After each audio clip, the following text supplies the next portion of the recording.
right, welcome to the Independence for America podcast. Today, I have the pleasure of interviewing Caleb Stought from Purcellville, Virginia. Caleb just recently was reelected to serve on the city council. How are you doing today, Caleb? Doing real well, Mike. We just got off of enjoying our snow days last week, and then we had a nice little weekend here at home with the family. So we're kicking the year off right. All right, I see the Christmas tree behind you. You'll probably be taking that down in a few days. And we try to enjoy it as long as we can, but it's not long for this world. Yeah, getting back to normal here. So first off, I always like to ask my guests a little bit about their childhood and where they grew up and everything. Can you tell us where you grew up and a little bit about your childhood and early years and then into college? I grew up in Central Florida, suburbs of Orlando area. Spent a lot of time at Disney World and ended up going to University of Central Florida, got my bachelor's from there.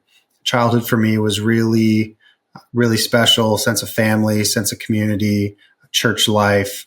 Both my parents around, 3 sisters. I'm the oldest and the only boy, so of course very protective. And as I grew up and got into junior high and high school, I really developed sort of a stronger sense of feeling a need to protect, serve and protect.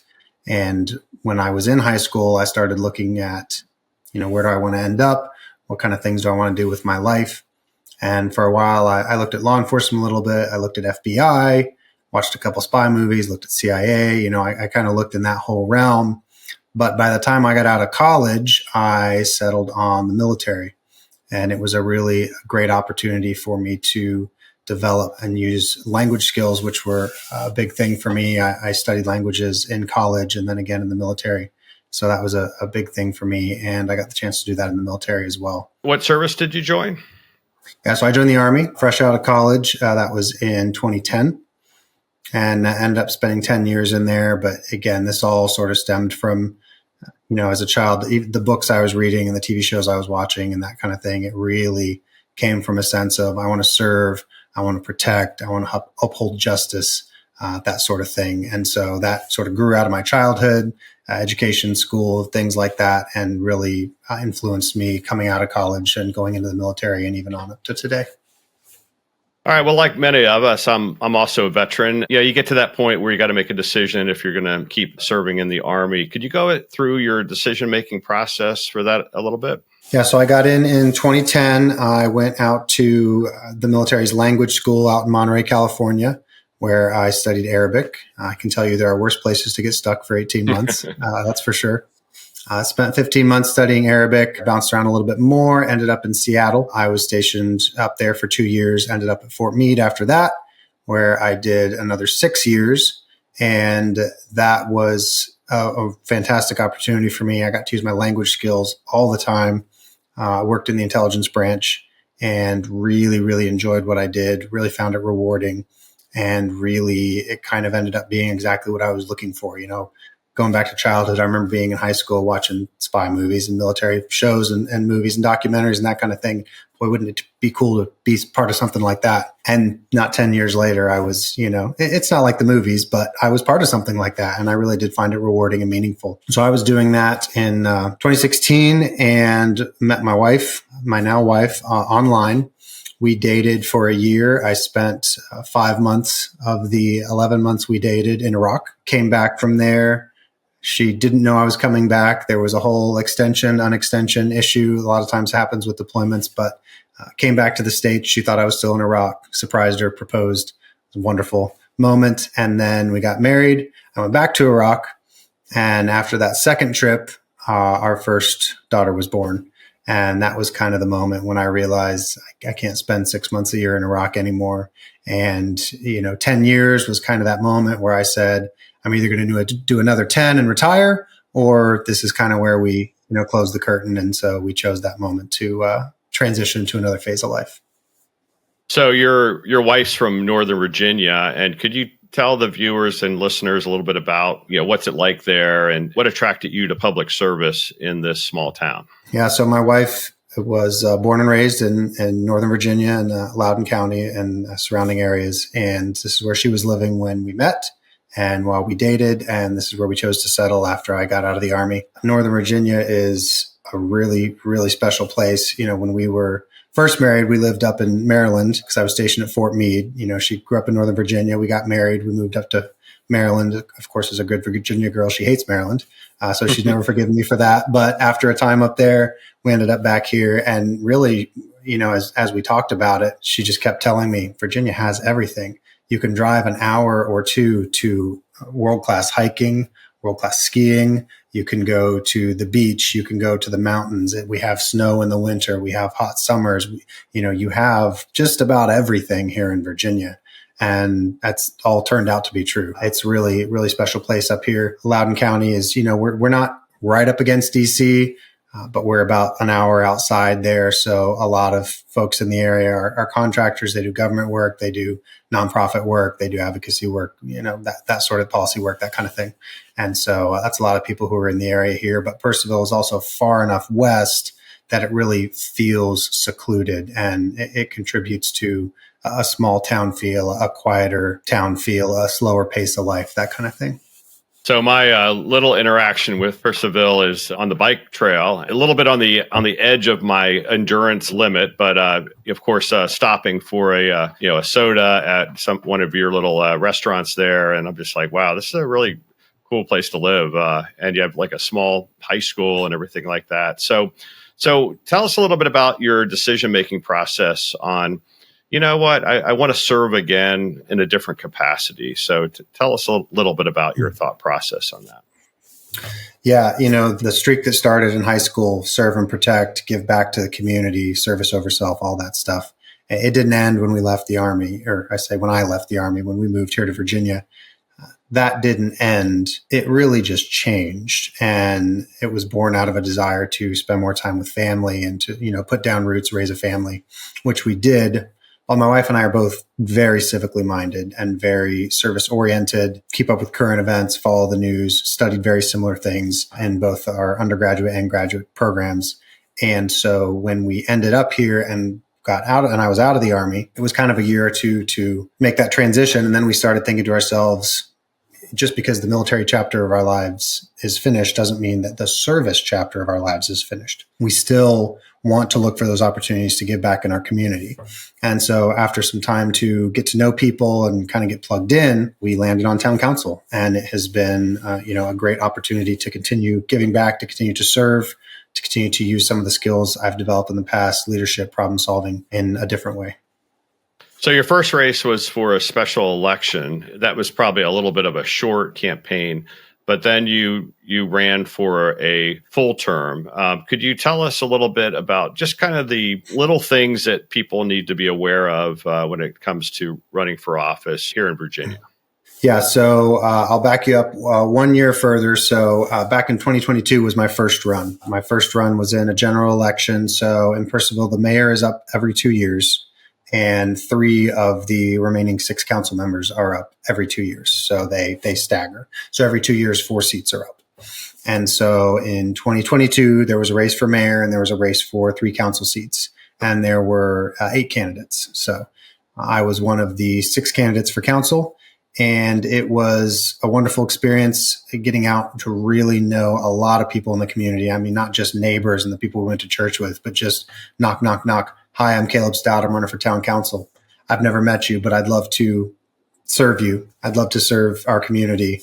What things are important to you? And it runs the gamut of what's important to people. And you hear different, people have different perspectives on the same issue. You knock on one door, man, we really need more sidewalks. I'd love to have more sidewalks. So, my kids can bike to school and so I can walk the dog and that kind of thing. And knock, knock, knock on the next door. They need to stop building so many sidewalks. It's really, it's pushing it's cramping into people's yards, and it's really, and so you just. All right. So by the way, I have the exact same problem here in Arlington. I can't believe it. There are pro sidewalk people, but there are actually anti sidewalk people. But you have to be respectful to both. But then you have to say, well, I'm going to give you my personal opinion. I'm pro sidewalk. Yeah, and it can also be a case-by-case basis. I'll tell you the other one we get out here all the time is the roundabouts. Western Loudoun we love our roundabouts, but not everybody. And it's also a case-by-case basis. Hey, put a traffic light here, but put a roundabout here. Is kind of a common sense approach. And, you'll have staff and engineers who'll recommend different things. but you'll have the, I never want to see another roundabout again in my life, people. And the, hey, every intersection in the world needs to be a roundabout. You do anything else and I'm not voting for you. And Right. so you just look at the facts and, you make the best decision you can. All right. So tell us a little bit about the race and the voting. I guess were you not elected the first time and then you put your hat in the ring again? Yeah. So the council race is a pick three and the top three finishers get a seat. And I was fifth. Really disappointing. We felt really good about it. We really wanted it. We really wanted the opportunity to serve. And after all was said and done, we were towards the bottom. And when I say we, my wife and I, it's a team effort. Anyone who's done it can tell you it's a team effort.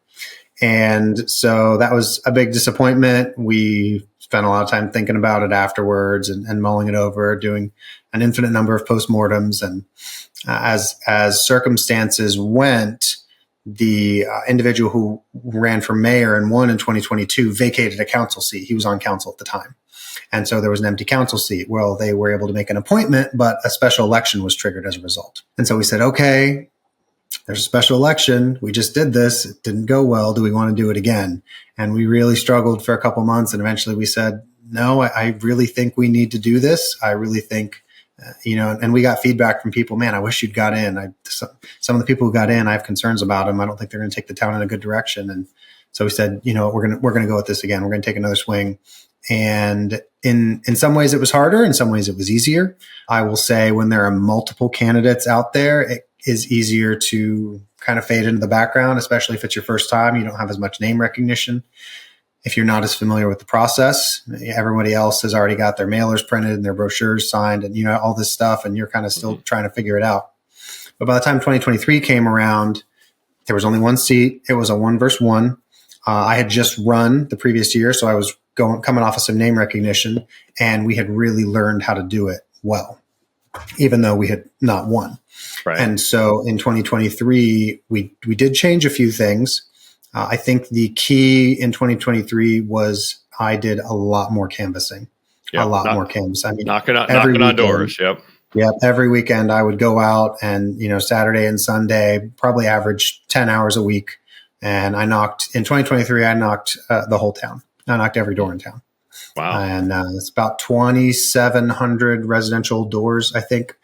We have 10,000 residents, 6,600 voters roughly. And so I did the whole thing over the course of about 3 or 4 months. And luckily was able to see my family. The way I scheduled my canvassing and other things, I was able to see my family during the week, usually weeknights, and then weekends were usually for campaigning. So that did work out. And we won that one. And it was really, really meaningful. So unfortunately, even local politics have gotten so polarized, so nationalized, and so political at a partisan political. Did anyone straight out say, okay, are you a Republican or are you a Democrat or are you really an independent? Yeah, so there was some of that.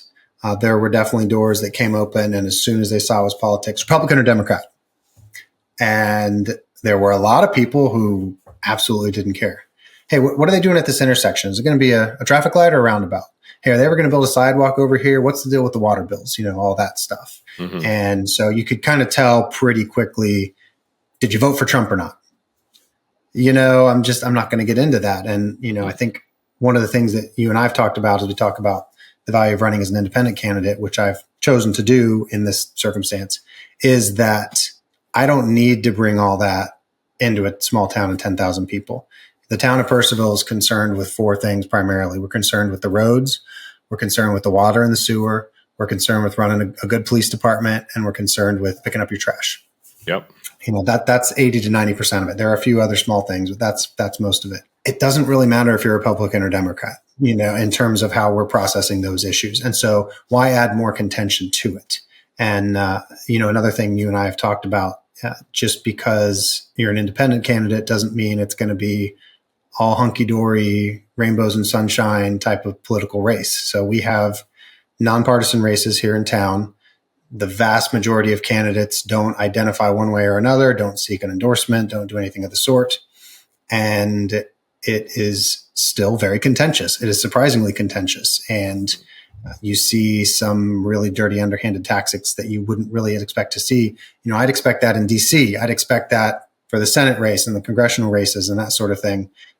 We're a small town of 10,000 people. It really surprises me that kind of stuff is coming out. So there's certainly value in the approach of I'm an independent candidate. I'm going to focus on the issues that impact the town.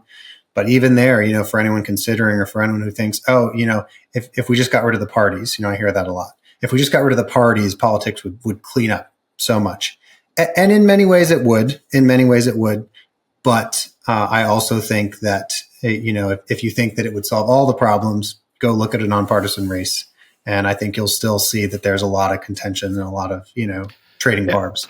Yeah. And when I ran, I was open to that. Ask me hard questions. Don't get personal or nasty, but I'm okay with you asking me hard questions. And I'm sure you are too. I mean, this is one of the great things about being a veteran is that we can really operate in difficult environments and we can handle a tough jab every now and then. So you won the special election and you were serving for about a year, and then you decided to run for the 4-year term. Could you tell us a little bit about serving first and then your latest campaign, and was it different than a special election campaign? Serving has been wonderful. It's been very rewarding. It really has.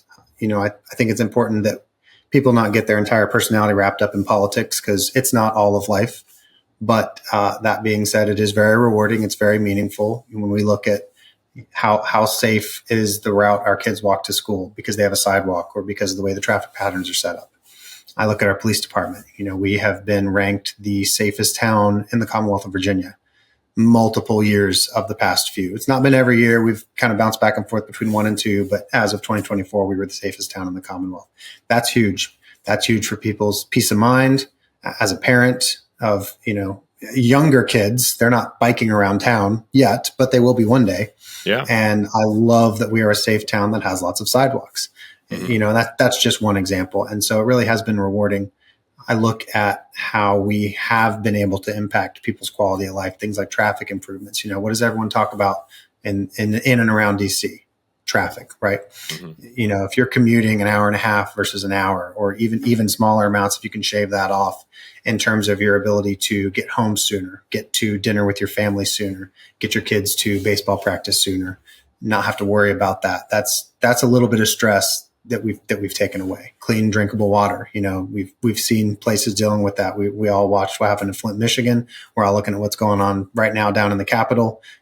Not assigning blame, not saying I'm not an expert. I don't know all the details there, but suffice it to say, safe, healthy, functioning infrastructure, whether it's traffic or public utilities, it's an important part of our lives. And if you can do that effectively, do it well, balance the budget so you're not taxing the living daylights out of people.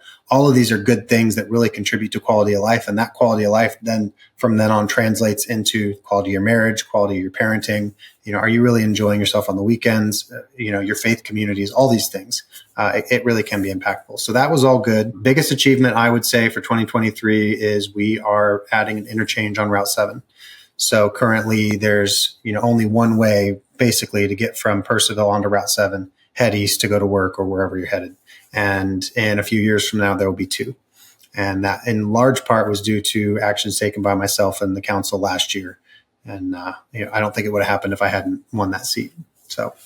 So in the 2024 run, you had to raise some money and then run in a general election year or a presidential general election year. So that might have been a little bit different. And you were accused of being connected to developers or anti-development. I can't remember the story there. Yeah. And, just dive into that a little bit, the 2024 campaign and even raising money, because some people are really afraid of raising money, but you have, even in a local race, you have to have your friends and family calls and ask people to write a check. So could you go into that a little bit?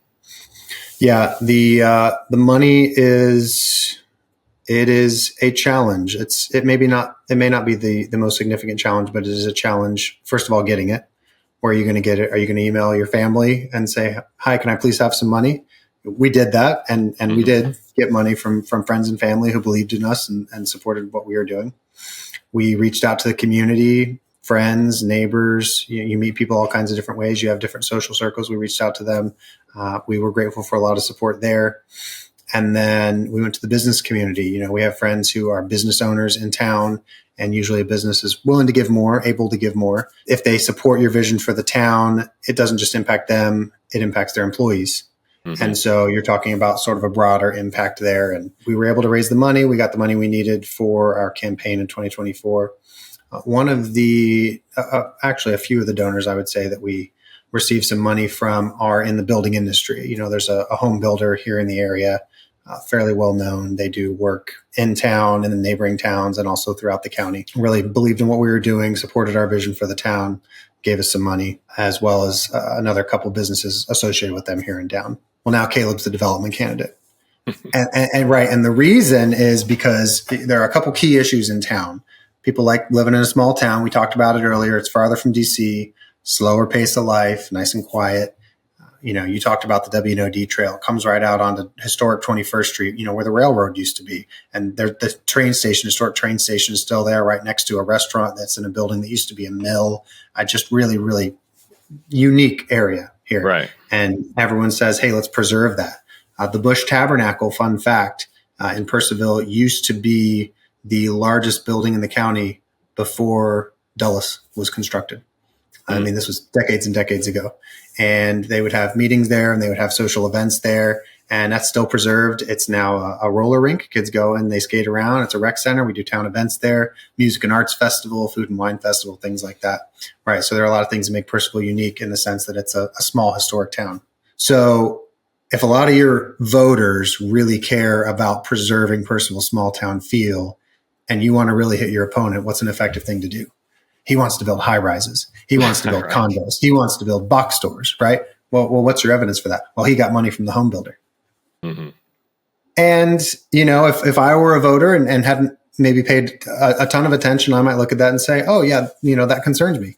And so it's a dishonest tactic. You know, I've spoken to some of the people who use those tactics and said, hey, this is small town politics. We agree on most of the issues here. Do we really need to be doing on all of this? And, you know, I've been rebuffed. I've had emails go unanswered and okay, I see what's going on here and just, you know, kind of press forward with what I was doing. That's why it's so important. You did a lot of canvassing where people actually met you face to face. So, yeah. And having been on for a year as well in 2023, when 2024 came, I was able to point back to a year. And I even had a section on my brochure for 2024 said promises kept, because I had kind of had three things in 2023. I'm running on this, this, and this. Well, when 2024 came around, I said promises kept, and I was able to point to votes I had taken and actions I had taken in 2023. This is what I told you I stood for. Here are ways I have already delivered on that. And I think that helped as well. I really like that tactic. That's really good. Promises made, promises kept. That's really good. All right. So you were elected in November. Now you have a 4-year term and you were sworn in. There's some recent news in your town council, but also your town manager. Can you share that story with the listeners? Yeah, so the way the 2024 election went, there were actually 5 seats up, again, due to a special election, and there were 10 candidates. And the people that I supported and was aligned with and thought had a good vision for the town, of those 5 candidates, 2 won, including myself. And so the way the council is made up now, there's a 4-3 split. You know, again, we talk about, well, it's nonpartisan. It's not us versus them. No, it's us versus them. It's very unfortunate. I wish it weren't the case. You know, I had people, why are there teams? Why can't we all just, you know, get along and move towards the same goals together? Well, in Arlington, we have one party rule. So you have a split rule. Every place is different. So we have one party rule here, but that's why I ran, because I wanted to break the one party rule a little bit. So, all right. So there's a little bit of split in personalities, ideology, that type of thing.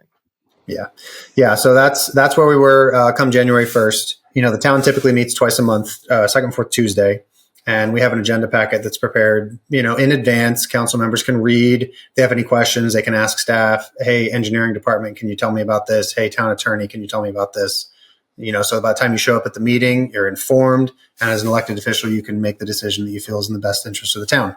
So on the first Friday this year, an agenda packet comes out, 16 items, no staff reports, no background research. It just says 6A is this, 6B is this, all the way down. Town attorney hasn't been consulted. Staff has not had any chance to have input. Engineering department, finance department has not had input into any of this. And one of the first items on the agenda is we're going to appoint an interim town manager. And I said, well, I can see where this is going. Essentially firing the incumbent. Right. So we show up at that meeting on Tuesday, and we do a closed session, which is a behind closed doors off-camera session authorized by Code of Virginia in very specific limited circumstances. We did one of those. Obviously, I can't go into, but then we came out and there was a motion made to dismiss the current town manager and replace him. And in a surprising plot twist, the replacement is the former mayor of Purcellville from 2014 to 2022. And all I can say is the current town manager, or the recently departed town manager, has just been doing a phenomenal job. So he's a former SEAL team commander, multi-decade veteran, Navy veteran, highly decorated. And what was really interesting is when he stepped into the job, he didn't have a lot of municipal government experience. He just had a ton of excellent leadership experience. And he came in, and the first thing he did was he called in director of public works, director of finance, director of administration, town attorney. He called in all these people. He said, tell me about the town. Tell me what the town needs. Tell me what kind of challenges the town is facing and how we're prepared to address those challenges. And he very quickly got up to speed on all the issues the town was facing. And he started moving the staff in a really good direction, well organized, scheduling, meetings, tasks, management, just really effective. There were just elements in town that didn't like him, didn't like the way he was moving. Of course, he works at the pleasure of council. And so the council I was part of 2 years ago, 2023, directed him on a variety of things in ways that I think were extremely beneficial to the town. But there were people who didn't like it. And 4 of them now sit on council. And so they came in, to quote the song, like a wrecking ball. And, on January 8th, he was gone. And I think there are a lot of concerns. Unfortunately, I can't really answer all of them because some of the information is protected information. But there are a lot of concerns. Why was he fired? How much money did it cost the town to fire him? Where are we going now? Why, how did we come to his replacement? Who made the decision this would be the replacement? Because that was the other thing that really frustrated me. I'm a big believer in transparent government. FOIA requests, information should be public, put it on the website, broadcast it, all that stuff. Not everyone's going to look, but everyone should be able to look. It's their right as a citizen and as a voter. And I can tell you that 4 members of our council showed up that night. They had already made a plan. They had already communicated amongst themselves, made a decision, showed up, and we were just there to watch the show. And I asked, for anyone after this podcast, check me out on Facebook or Twitter. I've posted the video of me asking, how was this decision made? How did you come to this conclusion? It seems like four of the 7 of us were in the know and the other 3 were not. How is this transparent? I don't believe this is good government. And they just pressed on and they made the decision they made. And now we're kind of trying to figure out how to move forward. There's a lot of uncertainty right now. We had a guy who was doing a great job leading, and now all of a sudden everything's changed. Is it changed? We're not sure. What's the new direction we're heading in? There are a lot of questions, I think, right now for town staff, town residents, town businesses, a lot of people. Wow, that's almost like a drama there. Well, just keep doing what you're doing and asking a lot of questions, and be the leader that you are. All right, so we're going to wrap this up now, and what I'd like you to do is speak directly to the audience about basically convincing someone out there that they should really think about running for local office and then as an independent, and especially veterans, especially people maybe looking for a second career. And the other kind of cadre that I like to focus on are maybe stay-at-home moms that maybe their kids are now teenagers or something like that, and they're ready to jump back into the working world, and this could be a great thing for them to do, either on a town council or a school board. Yeah, absolutely. I spoke earlier about some of the negatives of nonpartisan races. Look, if you think it's all sunshine and rainbows just because it's nonpartisan, don't kid yourself. That being said, there is the other side of that coin, which is there is an opportunity, and in many ways it can be better. I've been around a little bit, and I know that not every town has contentious town politics like we have here in Purcellville. And so for a lot of people, I look at news articles, I look at the towns around us. They're often appointing people. There were 3 vacancies, 2 people ran. There's a special election, nobody signed up. There are places around that deal with that, and you really need that commitment. There's more to it than just the votes. There are the committees. We have a Parks and Rec committee and a planning commission and all these things. They do important work looking at a variety of issues within town that impact residents day to day. And I'll tell you, we spend a lot of time on Twitter and Facebook talking about Donald Trump and Kamala Harris. And it's good that we do. These are important conversations. But if you want to talk about things that really impact you close to home day to day, where's your school bus stop? How safe are your kids when they're walking to the school bus? Can your kids get from your house to their school, for those who might walk or bike, on a sidewalk the entire way? What's the crime rate like in your neighborhood? All of these things, they really hit you close to home. And so for anyone thinking about it or considering serving, I can't run for some big office, that takes too much time and money. Give back in your local community. Get on a town council, get on a planning commission, get on a volunteer board. Figure out how to make the fall festival a really special event that brings people together. Those sorts of things that really give us a sense of community, and, not just, oh, these are the other people that live on my street, but these are my neighbors. Mm-hmm. That's really, I think that really can be meaningful. And so I'd encourage anyone who's thinking about it. Everyone has different talents, skill sets, personalities. People have differing amounts of time that they're able to give. If you're working, if you have kids in the home, if you're retired, all along there. You mentioned stay-at-home moms. My wife has been an integral part of all 3 of my campaigns. She has helped others in town who we've sort of support and have been supported by. She's helped others along the way as well. And she's thoroughly enjoyed it, and she's very good at it, even though she's not a candidate herself. And so, I would encourage anyone considering getting into this in any way, whatever your skill sets, whatever your personality, whatever the amount of time you're able to commit, I'm sure there's a way that you can give back to your community, and I'd absolutely encourage you to explore it. All right. So if any of our viewers wanted to check you out on social media or something, where can they find you? Yeah. So on Facebook, check out Councilman Caleb Stought. And on X/Twitter, I'm just Caleb Stought. Look it up. Like I said, the videos from last week, I posted those up. In the interest of transparency, go watch them, read the news articles, follow. I'm sure you'll be interested to read some of the things that may be happening over the coming weeks and months. So.